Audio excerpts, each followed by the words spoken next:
Doctor एकता जगदीश वाबळे यांचे Mom Able Fertility and Test Tube Baby Centre यांच्या वतीनं मोफत वंध्यत्व चिकित्सा आणि मार्गदर्शन शिबिर महिन्यातील प्रत्येक गुरुवारी, वेळ सकाळी 10 ते दुपारी 4 वाजेपर्यंत. वैद्यकीय तज्ज्ञ डॉक्टर एकता जगदीश वाबळे आणि डॉक्टर राजेश बालकृष्ण. ठिकाण मॉमेबल IVF सेंटर, दुसरा मजला, संजीवन hospital and research centre, Nashik Pune महामार्ग, हॉटेल प्रसाद समोर, संगमनेर. नाव नोंदणीसाठी संपर्क 8080 215 215 आणि 9699 327 301. राहुरी तालुक्यातील वडनेर या ठिकाणी बिबट्याच्या हल्ल्यात शेतकऱ्याचा मृत्यू झालाय.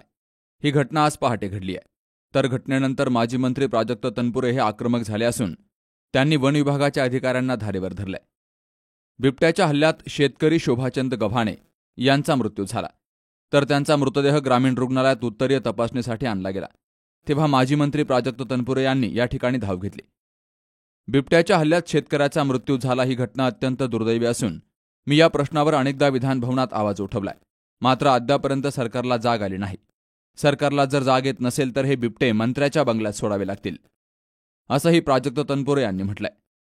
आमची शेती डोंगराच्या कडाला जी आज जी घटना घडली त्याच्यापासून 1-1.5 किलोमीटरच्या अंतरावरची हे बिबटे कमीत कमी माझ्या वडिलांना आता जरी फोन केला तरी ते म्हणते त्याचा आवाज आला होता, तिथे येतोय. आमचे कुत्रे मागचे 2 कुत्रे खाल्ले.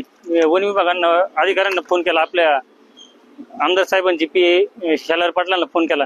त्यांनी मला रात्री 11 वाजता ताबडतोब वन अधिकाऱ्यांचे सगळ्यांचे फोन आले. सकाळी पेट्रोलिंगची गाडी आली. त्यांनी इथून फक्त पाटाच्या पलीकडे गेले आणि तिथून ते म्हणले आपण उद्या मोठी टीम आणू आणि असं केलं. ते विषयाला काढून टाकलं, निघून गेले.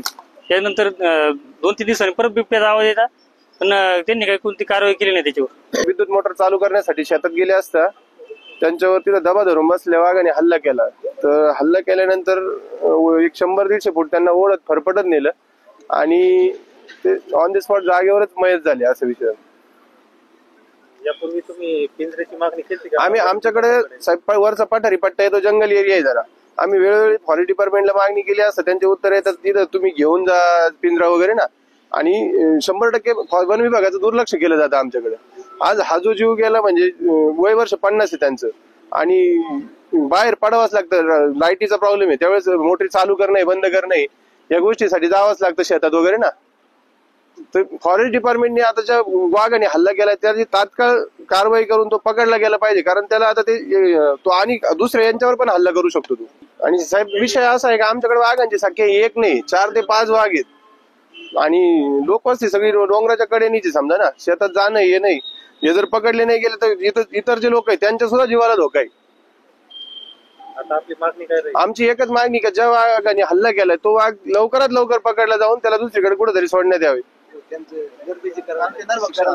कारण ते इतर लोकांवर पण हल्ला करणार आहे. लहान मुलं वगैरे असतात समजा, 100% त्यांच्यावर तो हल्ला करणार. कारण ती सुरुवात झालेली इथून मागे 2-3 वेळा झालं, परंतु असं जीवानीशी कोणी केलं नव्हतं. आज ही पहिली घटना आहे. डायरेक्ट म्हणजे ते एवढे विक्षिप्त पद्धतीने झालेले आहे जे काही डायरेक्ट शरीरापासून मुंडकं डायरेक्ट वेगळं झालेले. वडनेर या गावात गव्हाणे वय वर्ष 50 पहाटे म्हणजे दारू धरण्यासाठी ऊसाच्या रानात पाणी देण्यासाठी पहाटेपट शेतात गेले. शेतात पाणी धरत असताना बिबट आणि एक अनुचित प्रकार झाला, त्याच्यामध्ये त्यांची डेथ झाली जाग्यावरच. त्यानंतर वन विभागामार्फत आवश्यक ती कारवाई केली जाते. जो बिबट आहे तो पकडला जाईल आणि जी काही आवश्यकता आहे सर्व गोष्टी केल्या जातात. कायदे असे केंद्र सरकार बसले नुसतं तिथं काय कायद्यात बदलत काय. विधानसभेत मी 4दा बोललोय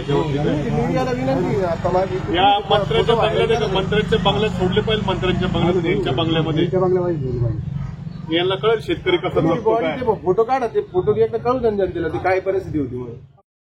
यावेळी वडनेर सोसायटीचे चेअरमन किरण गव्हाणे यांसह वडनेर परिसरातील कार्यकर्ते आणि शेतकरी मोठ्या संख्येनं हजर होते. सुहास जाधव सह शरद पाचरणे, सी न्यूज मराठी, राहुरी.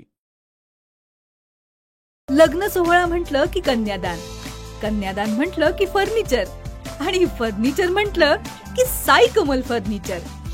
आपल्या बजेटमध्ये लग्नाचे पॅकेज उपलब्ध, तसंच कपाट, showcase, bed, dressing, dining, teapoy, sofa set या वस्तूंनी परिपूर्ण सप्तपदी पॅकेज उपलब्ध. याचबरोबर टेबल, खुर्ची, आराम खुर्ची, वॉर्डरोब, डबल बेड तसंच सोफ्याच्या वेगवेगळ्या व्हरायटीज.